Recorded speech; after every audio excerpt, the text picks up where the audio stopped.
I thought my theme and what I wanted to talk to you,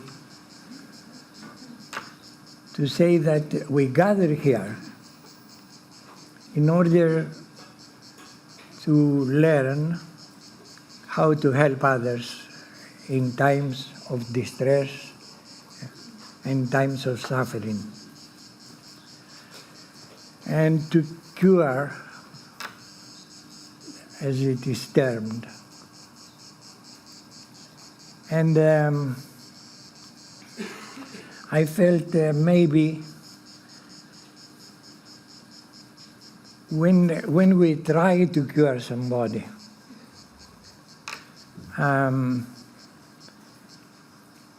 if we don't have the big picture of what is disease, of what is health, we are lost sometimes in details. So therefore I wanted to talk about the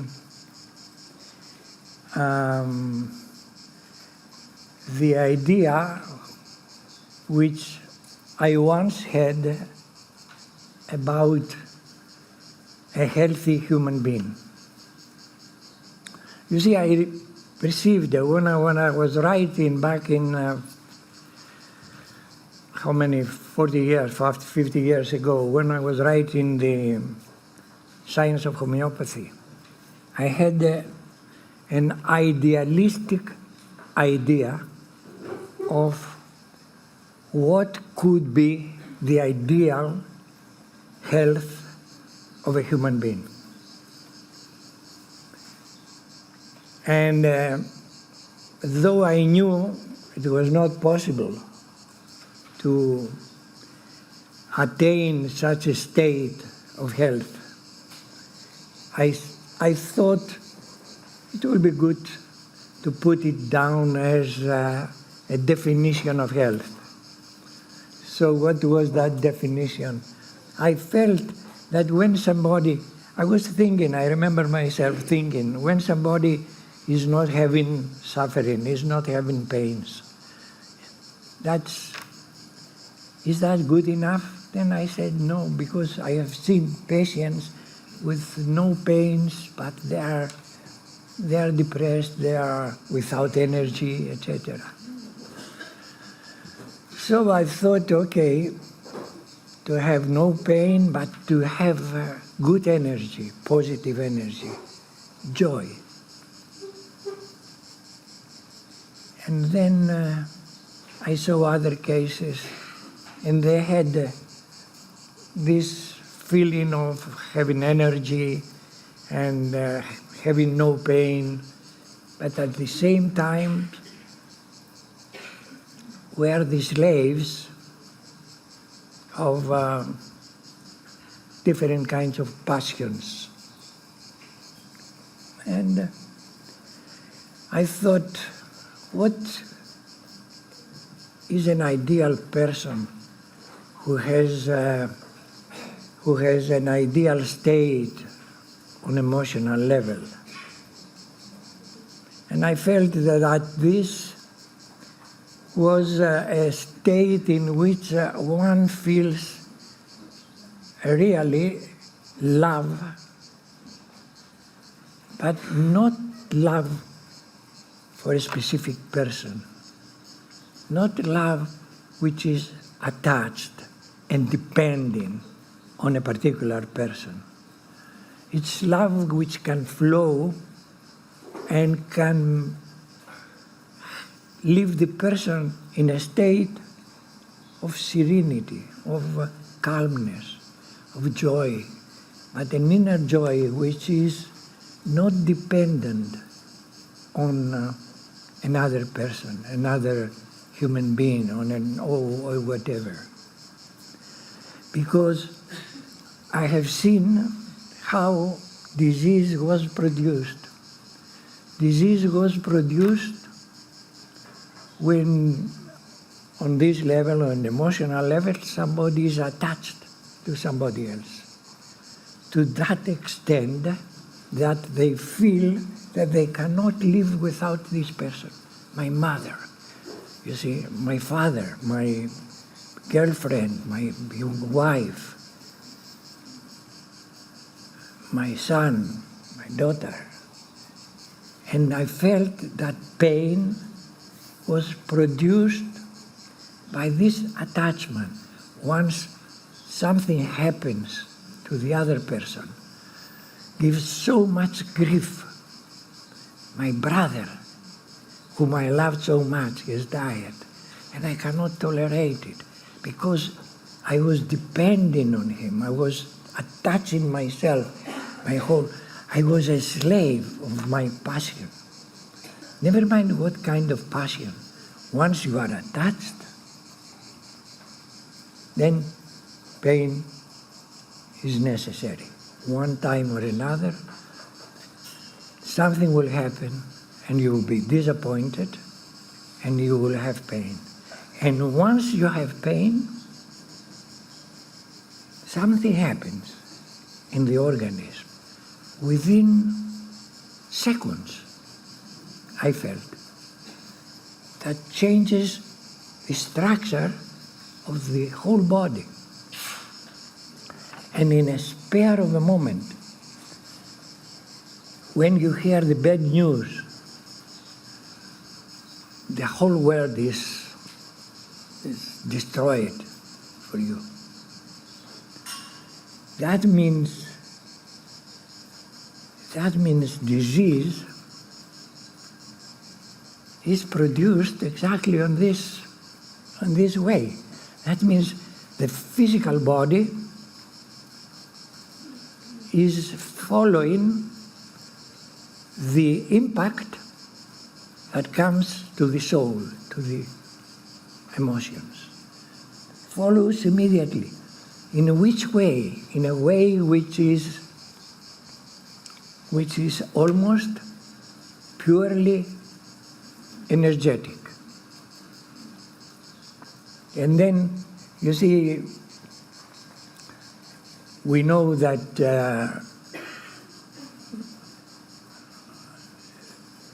the building blocks of life are energy fields.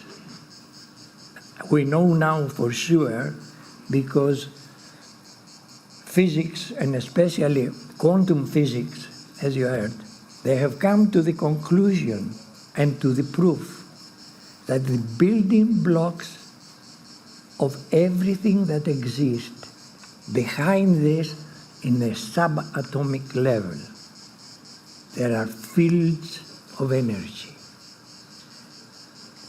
And what we had to do, in order to pretend that we can cure a person, it would be to be able to reset the organism that has been destroyed by the shock, by the emotional shock. And this way has not been found until Hahnemann brought out the idea of the vital force. Because the vital force of Hahnemann was exactly what physics, quantum physics today have found out. Behind our structure, there are fields of energy. So when we get a shock, it's an energy, negative energy, which destroys the whole organism, can destroy. And immediately, then the little devils like bacteria or viruses or microbes are starting developing in a destroyed structure in which we had. So we lost our health suddenly from one moment to the other. Why? Because we had such an attachment, as human beings, we had such an attachment to material things in life. And we lost that. I lost my car. You see, you may lose something immaterial, very insignificant, and still if you are attached to this, you can be destroyed. So the idea was for us to bring back the organism to a normal balanced state. By what? By a remedy that was simulating, that was imitating the pathology that has developed after the shock. And was it possible for a human being not to be attached to anybody? The answer, of course, is no. There is no possibility. There is no possibility that there is a human being that has no attachment to somebody else. Therefore, we are all prone to have a shock, to have a problem when our object of attachment is destroyed. And sometimes is unbearable, sometimes leads to death. You see, so much pain is there that from one moment to the other, there is a heart attack and the person is gone. So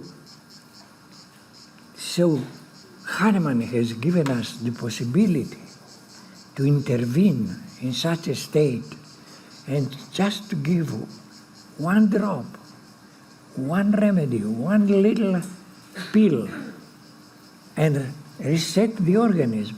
Even at the moment of just before the destruction of the organism, if you manage to give the correct remedy, the organism will receive the information which is positive, and counteract the negative information which you have. And we have separated these remedies, and we know such remedies are natrum muriaticum and ignatia and saxagria, phosphoric acid, and arnica, etc. And many other remedies, and not only this. But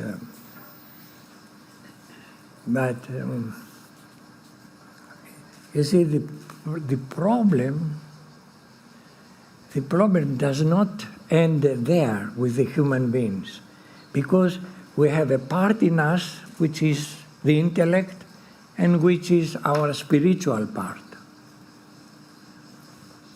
And how disease is produced if our spiritual center is attacked. And how a spiritual center is attacked? There is one only way, and this is our ego. The ego. I am important, I am clever, I am this, I am that. And somebody challenges this, and somebody tells me, you are stupid, you are nothing, you do not. And then I am destroyed.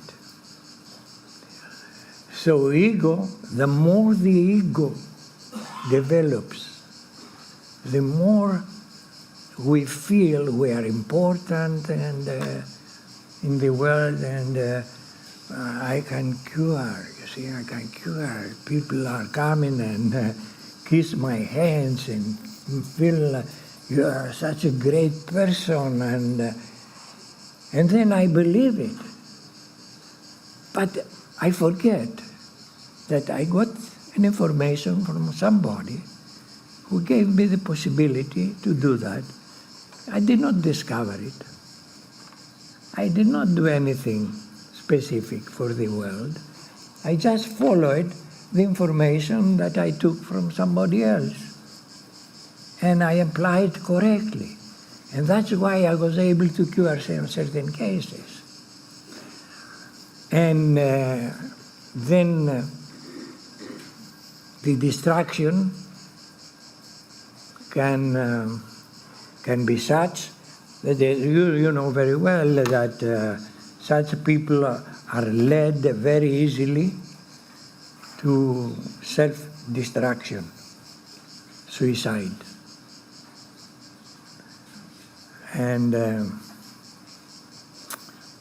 so if we see disease really, we cannot see it anymore as a physical problem. So what has happened to the world? If we go back 10,000 years back, 20,000 years back, and we can imagine the humans, how they were, how they lived, how they died. And we find out that during this time, humans, they were living, let us say, 35, 40 years, and then were dying. Why they were dying? Why they were dying? Because somebody has created this world. We don't know who has created, but there is definitely created this world. And this world was created initially with the possibility that we have life, we live a life, and then we die. That is the general plan of our nature, of our race, human race. But why these people were dying so early? See statistics, they say they were dying very, very, very early. But statistics do not take into consideration that some of these races, some of these people were living quite to the old age. So what was there? What was happening? What was happening was that the natural thing was to happen was what they call natural selection. We had natural selection. That means a weak organism was attacked for certain reasons by the bacteria who developed by the microbes, and there was no way of facing that condition, and people were just dying. So by natural selection, the most healthy, the most strong people survived. Now, what has happened? The humans, the human minds, we have found ways to counteract this disease process. But how is that? How we thought we could do it? You see, being humans with no spiritual view, no deeper understanding, we thought that the human body is everything. So we thought we fixed the human body and then everything will be fixed. And then what happened when we found ways to not to reset the energy fields of the human organism, but we found ways to influence the physical body. The physical body. So that trend continued over the years, and what was happening? Why Hahnemann came to the conclusion that there were three miasms? He had recognized by that time, in 1800, 1900, he has recognized that there were some actions of the humans that these actions were not according to natural things. There were people who gone astray and were affected by very virulent nosological agents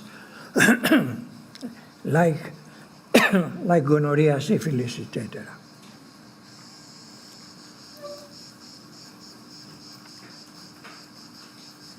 Okay, my wife. I have to be careful. I have to be careful what I say because she's a very, how can I say, is somebody who criticizes very, very objectively. She's the only person who can see me objectively. Everyone else sees something else. Okay. He doesn't pay any attention now, so we can talk about it.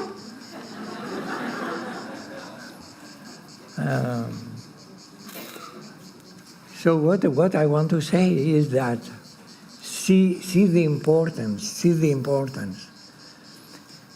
Instead of finding a way to reset the organism, what we do, we interfere with the physical body, having a repercussion upon the energy body. So therefore we manipulated without understanding the energy body, the fields of energy that are our building blocks. We affected the energy by giving to the physical body poisons, like any poison. If the poison is in big quantity, it will kill. Okay, so the medicine, the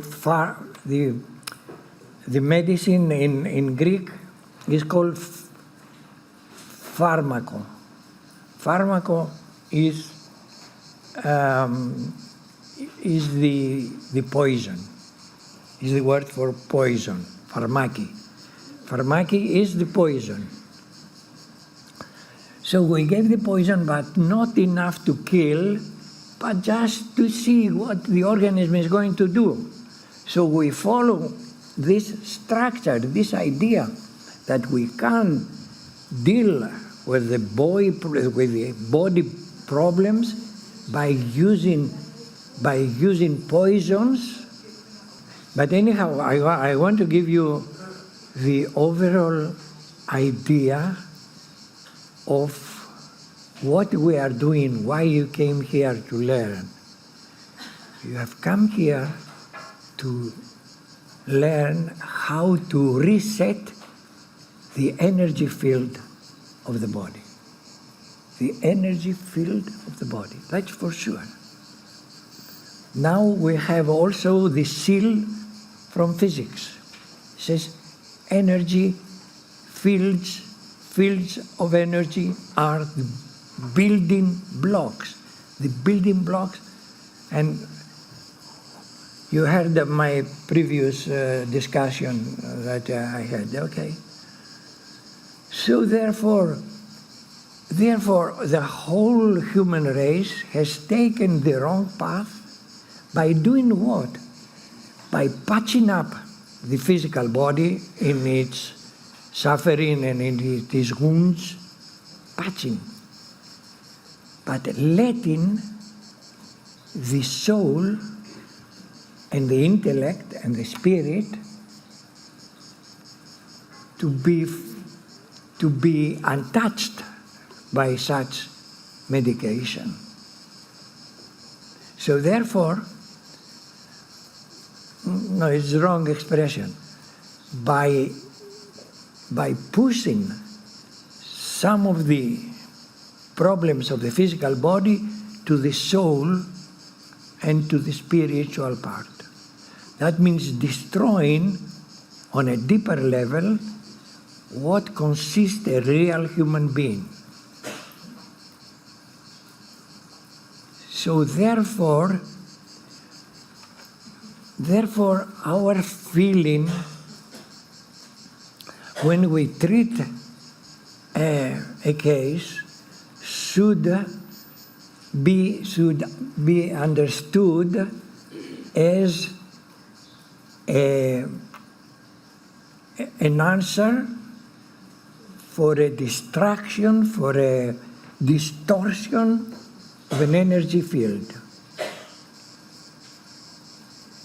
Because we forget this in the moment that we have in front of us a real physical problem, we'll think, I will give a remedy, and then the pain must stop, or the cough must stop, or the problem must stop. Instead of having the idea of what do we expect from our remedy. We expect that the first thing that they feel, the patient will feel a sense of balance inside. Not the pain. The pain may become more, but if the feeling is inside that there is a better energy condition, then the physical problems will be gone.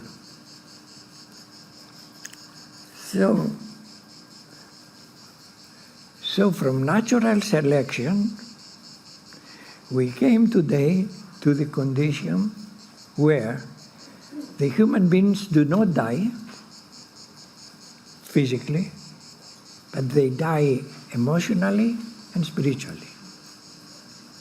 Because the wrong way we have treated the human race, it was gone the disease on an emotional and an spiritual and intellectual and mental level. So we have produced societies that are disturbed emotionally and mentally very deeply. But you will see in your practice, some people, you give a remedy, just one remedy, and the whole organism comes back and is a total reset and says, oh my God, this is like a miracle. And then you battle with other cases in which you find very difficult. You follow one remedy after another and you give another one, etc. And because we are not aware all the time that what we are dealing with is an energy complex behind what we see as physical problem. Behind it is an energy complex which is more and more complicated because of interference on the physical body through generations after generations. We have produced, therefore, a human race which has been affected through thousands of generations with a wrong way of treatment, of a wrong way of surviving. We managed to survive and to have today 7.5 billion people living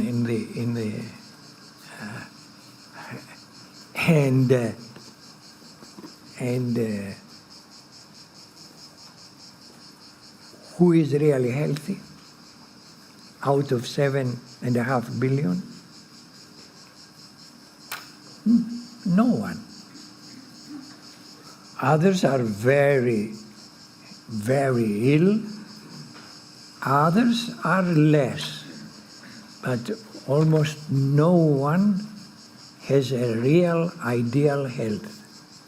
Because if we had somebody with ideal health, somebody who is not suffering on the physical body, but also he's serene on the emotional level, and at least not so egoist on the mental level, we have a human being that then can judge, can understand what must be done in the world. Unless we have that serenity, unless we have this this attitude to give to others, then what happens? The opposite, that means the unhealthy attitude, is to take, not to give. I take, not give, not any. I found a nice source of information with somewhere. I get this information for myself. I don't diffuse it. I don't tell anybody. I will get the information myself.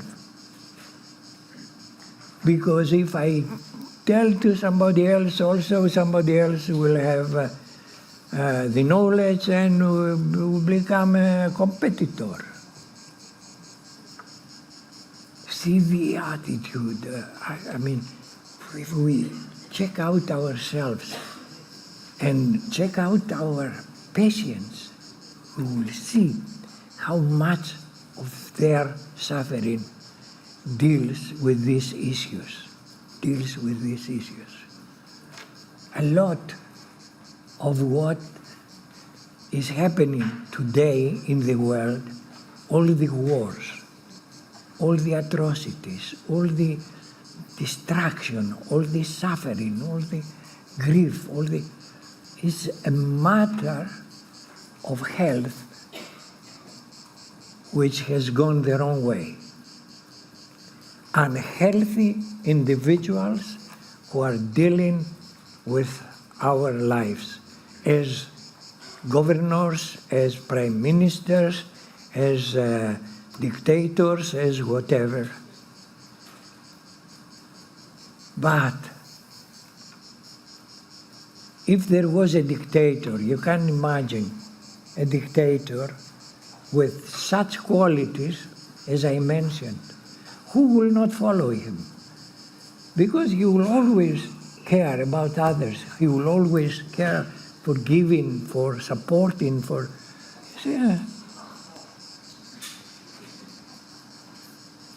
You see, many people accuse me for saying, you like Indians, because I lived in India. No.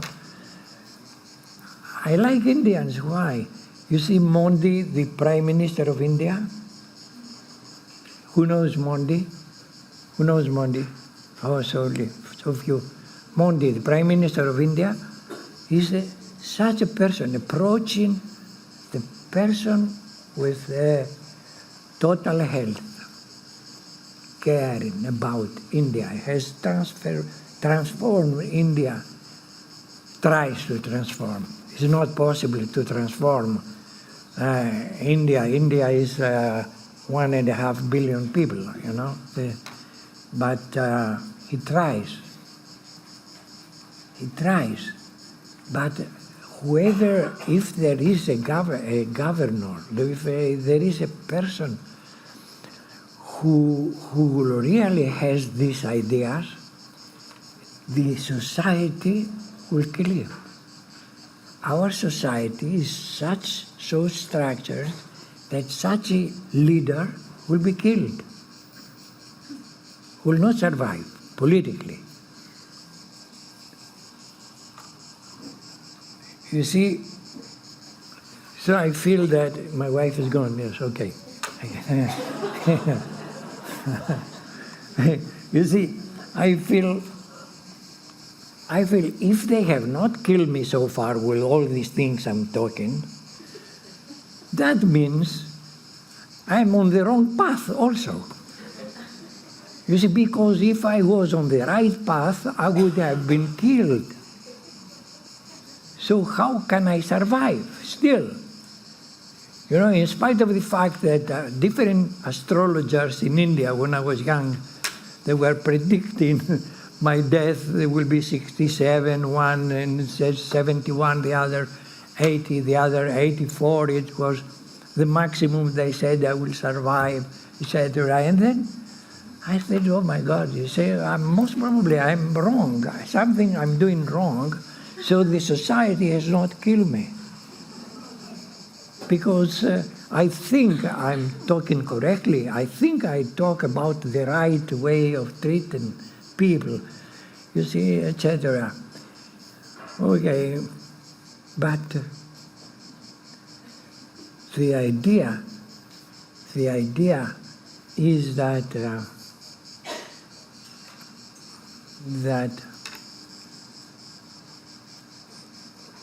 we are really the pillars of the medical society. Even we are pillars which sometimes are limping, you know, or not standing straight, and but we try limping or whatever way. We try to do some good for the humanity. You see, I consider, for instance, especially in the previous seminar, where people were mostly coming from very far countries, most of them, what kind of sacrifice they have put in order to be able to find or to learn a right method of treating people. So once you learn this,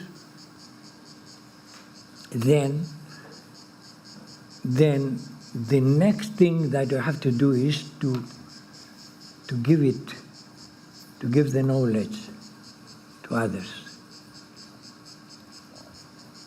You see, this is the idea, not keeping it to yourself, neither using this knowledge for becoming important. But it is so difficult what I ask from myself and from you. So difficult to eliminate the ego. To eliminate the ego and to give without asking anything in return. This is very interesting, very interesting. I'll tell you my experience. I was 30, 40 years ago, I was asking for a place where people could come and learn. And as an idea, I thought it would be nice, like having a place like this. I thought about this in the 70s. And in the 80s, 10 years later, I was offered the money to have this built. I was offered it in the United States while I was there. a pharmaceutical company came and said, you can give us 10 prescriptions. You are the best. So you know the best remedies for each case. Give us 10 prescriptions. And we spread it all over America for influenza, for headaches, for premenstrual syndrome. They mentioned 10 pathologies. We'll spread it, and they have calculated how much they will earn, etc., and said, for you just write down 10 prescriptions, and you will have, by contract, $7.5 million. I said, very nice, but I cannot do it. He said, why? Why? I said, because I teach something completely different. What do you teach? I teach that this is wrong, what you are asking me to do. I cannot do it. Then they talk. He said, okay, give us one prescription and we'll give you 10 million. I said, never mind. He said, the same thing, you don't understand me. You see, I cannot do it. You understand? You don't want to have your school? Yes. Okay, we give you the money to have the school immediately. You can have a school. I said, in such a school, nobody will come to learn. Because everybody will know that George says one thing, but when it comes to getting the money, he does another thing. So will never such a school flourish. So you can forget it. Okay, that was very interesting because, first of all, what happened, just to see the importance of staying in what you think the correct way you should stay. What happened is, after a few months, this man who was doing the deal fell sick with polycythemia vera,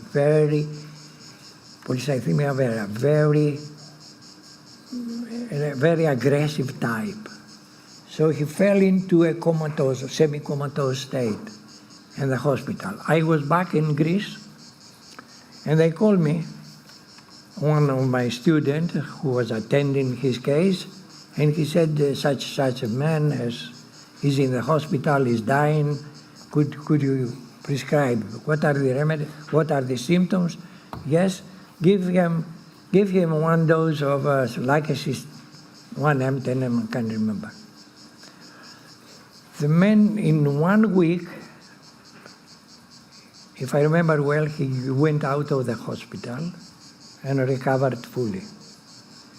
Then this man who was pressing me to take the millions, he said,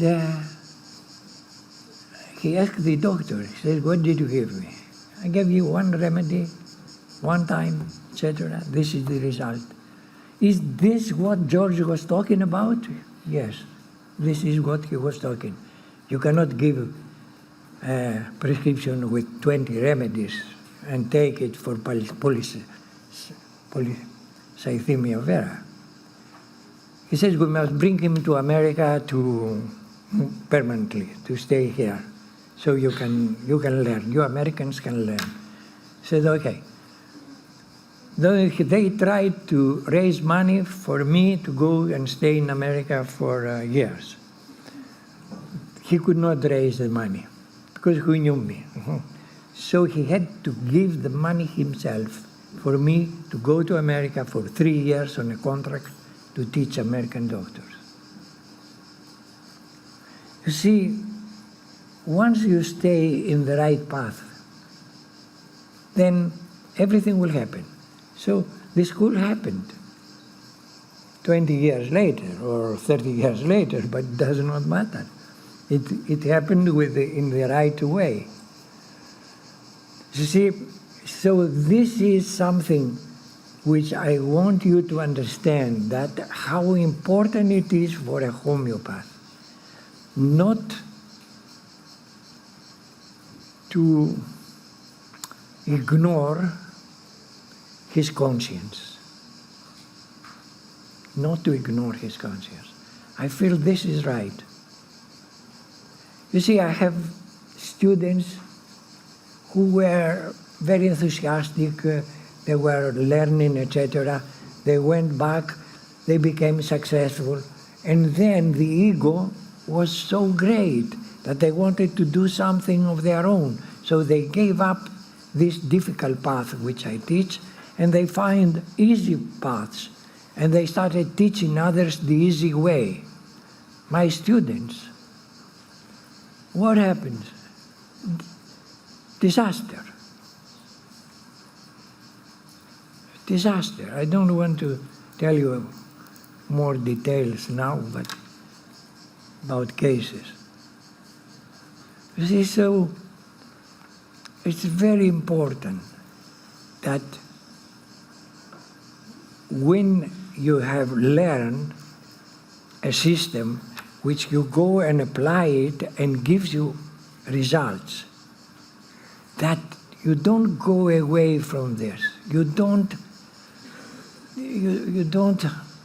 out of the ego, you want to go further and to do something impressive, etc. You can go along the lines, and we have a lot which is unknown in our areas, a lot of need for research to find out. But if you start saying crazy things and promoting on the name of homeopathy crazy things, then I consider this as a crime. Because not only you give a bad name to homeopathy, but also you bluff the patient who are thinking something is happening, etc. That's why I'm so critical. You know that I'm very critical about this nonsense which are going on, and sometimes I ridicule things like that. But I do it with great effort. I don't want to do it. But if I don't speak out, I will let things degenerate into something which has nothing to do with homeopathy, finally. And the whole world will accuse me. He says, why didn't you speak?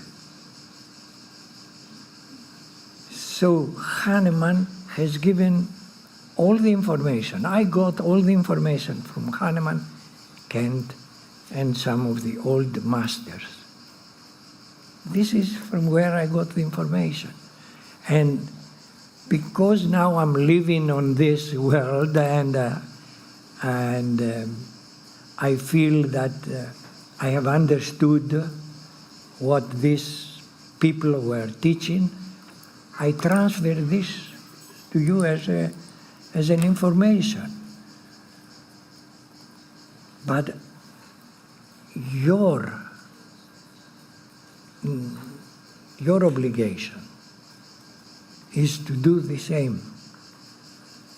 You see, don't keep it to yourself. The more you give, the more it will come to you.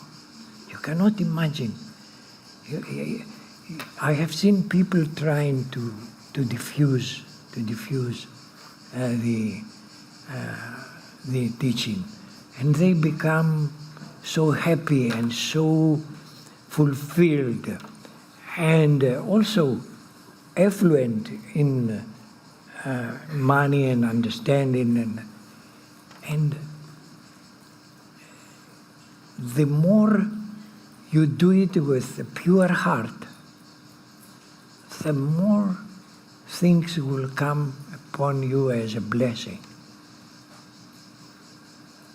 So it's very important. You see, today there are medical doctors here from Germany who are coming for the first time, and most probably when they hear me talking in this way, they say, well, I can understand that they have their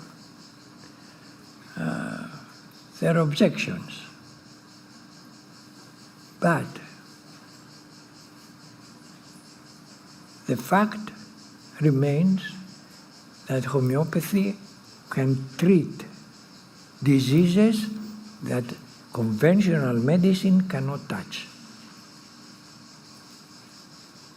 And I come now to another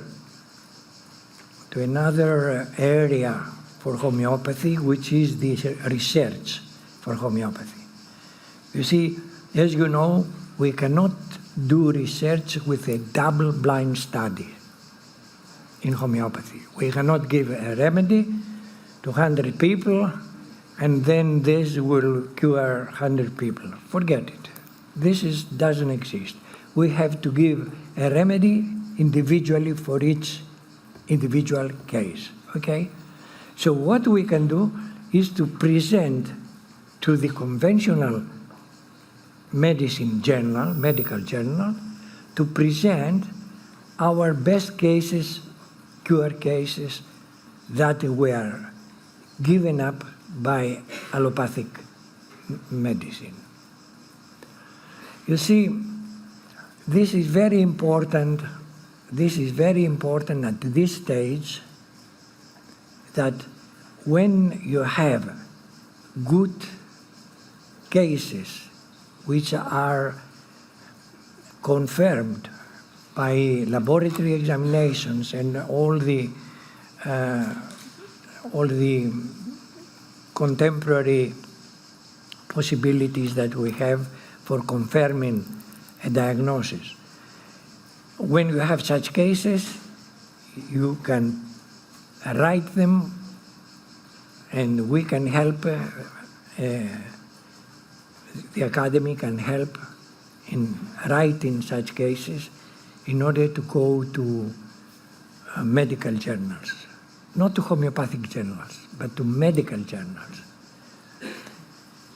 Because at this moment, the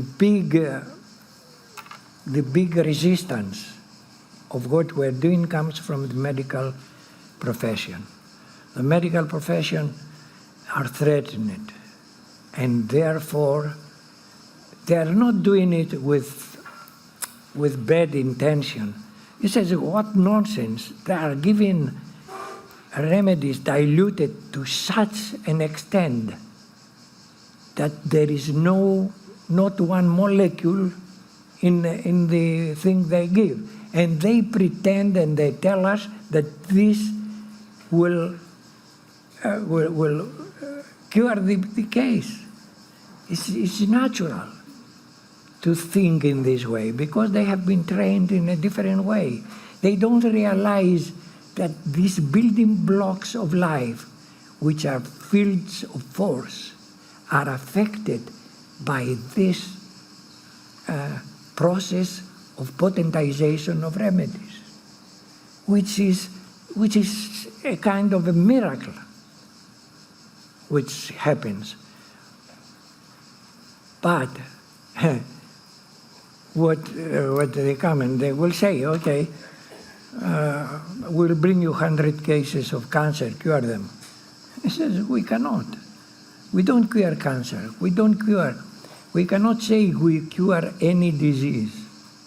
Because, why? Because for homeopathy, we have a limit.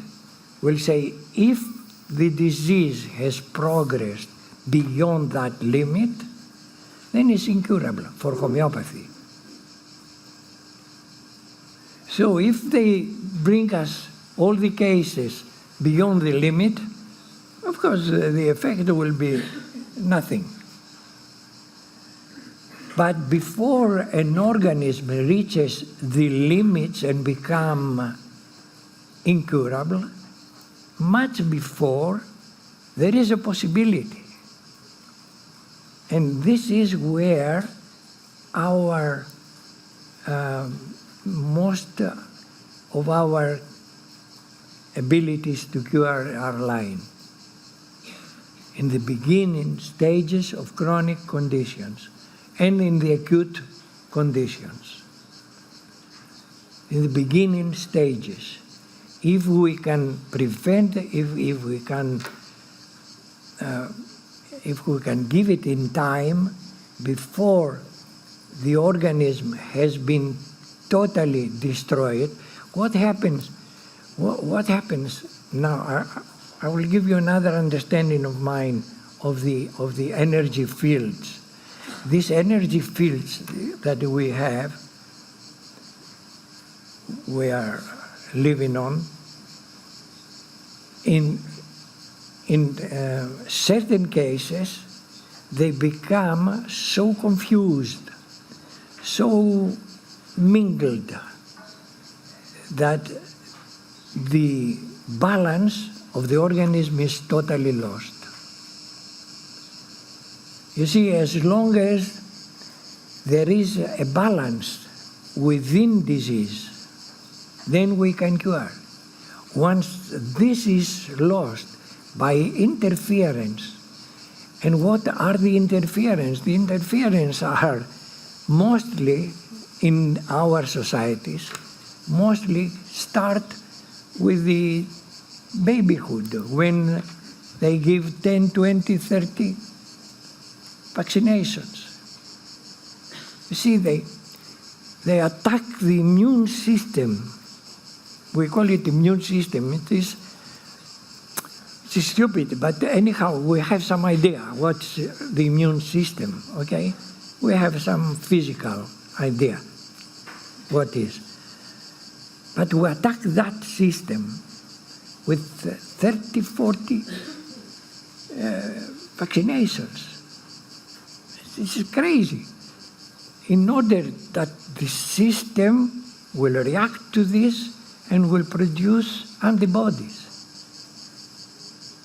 And the confusion of the defense mechanism is such that already the baby, when it comes out with allergies, with asthma, with neuromuscular disorders, etc., it's very difficult for us to cure already from babyhood. So there is no organism who is left intact for us to act upon. That is why the best cures we have are people who are coming from countries that they have no vaccination and no money to pay for contemporary drugs. These are the cases: South America, India, Pakistan, and all the poor countries. All the poor countries who do not have the possibility of having a lot of vaccinations and a lot of drugs are the best samples for homeopathic treatment. All the rest is so difficult, okay, that when we say we cure a case, what's a cure? How we define a cure? How define a cure? We have some symptoms and the symptoms are gone. Is a cure? No. So what is a cure? It's a cure, in our understanding, it must be a global cure. That means feels mentally, emotionally, and physically better or in a tolerable state than before. Globally. Not when the physical problem has gone only. Okay, but even then, due to the conditions on which we live, is it possible that anybody will live in a surrounding, in an environment which is nice and not aggressive? So we live in an aggressive environment with a lot of demands, with a lot of competition, with a lot. So even if we brought the organism to a certain state of good state, you see, they stay in 1 year, 2 years, and they say, oh, I have a relapse. Why do you have a relapse?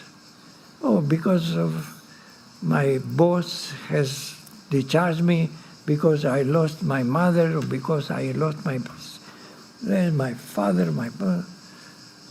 I had a shock. I had, and what is interesting is just connect the idea with the older people dying from acute conditions, 10,000 years ago, getting a fever and dying, okay?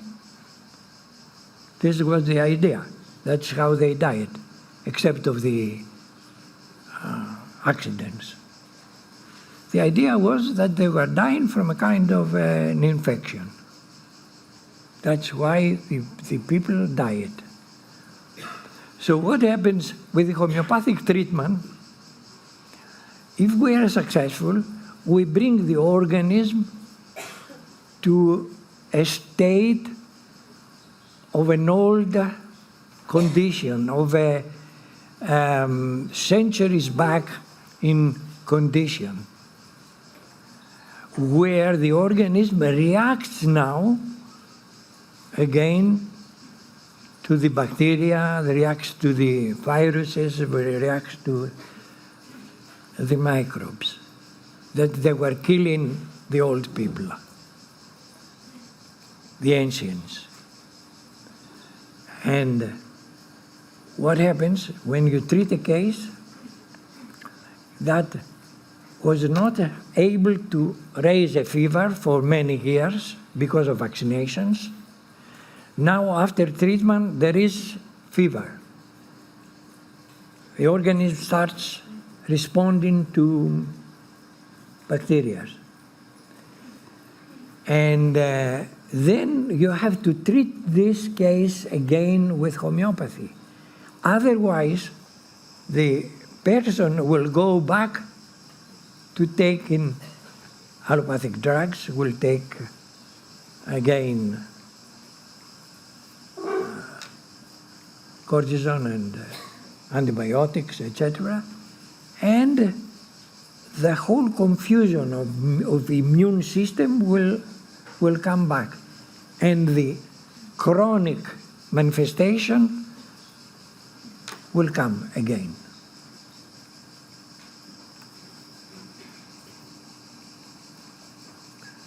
So if you connect, if you see the whole picture, the human race, how they develop, what happened out of us in the last stage in which we are now, especially on the West, especially Europe and America and Canada and all these countries.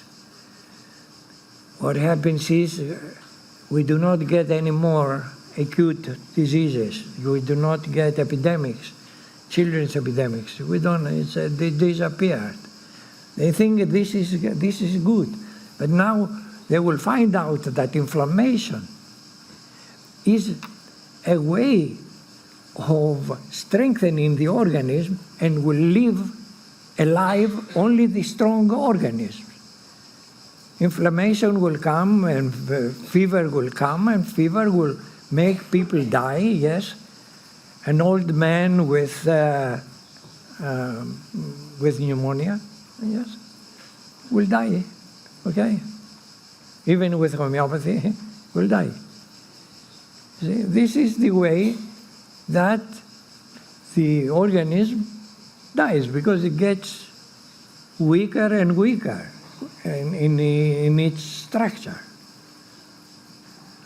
So homeopathy will bring you the immune system to a good condition, and while you're feeling good, then that time the acute will arrive. Like in the old case, because this is the process to die. Otherwise we will never die. Everyone will stay forever. Can you imagine what happens? How many trillions of people will be living in this country, in this planet? You see? So we have to die. But the most important thing is that we die in a kind of healthy condition on the mental emotional level, with awareness. Now it's my time. I will die. Accept death, and call the children and the grandchildren, says goodbye. I'm leaving now, and don't worry, everything will be all right. You know, these are the healthy people. How they die, the healthy people. The others, they put them in, make a vegetable. The Prime Minister of Greece, the one, Papandreou, I don't know. You know how he died? No. He had a heart replacement. He had a liver replacement. He had a dialysis for the kidneys and a ventilator for the... all these machines were working to keep him alive. What is this? And I hear, because he was once he was my patient, before became a prime minister. Before he became prime minister, he was very sick, and he came to me, I treated him, and he became the prime minister.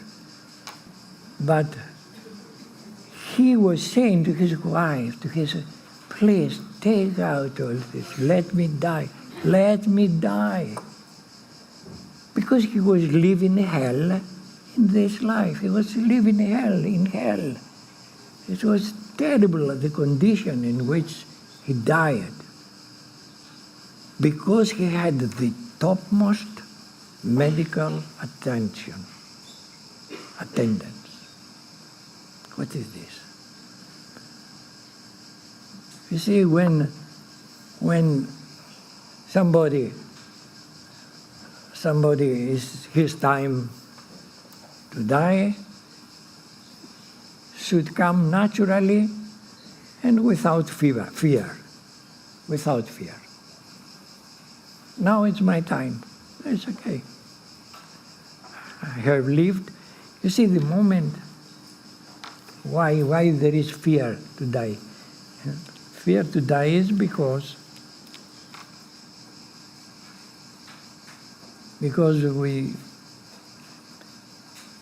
we feel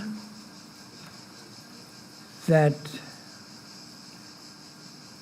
we have not fulfilled the mission for which we came in this life.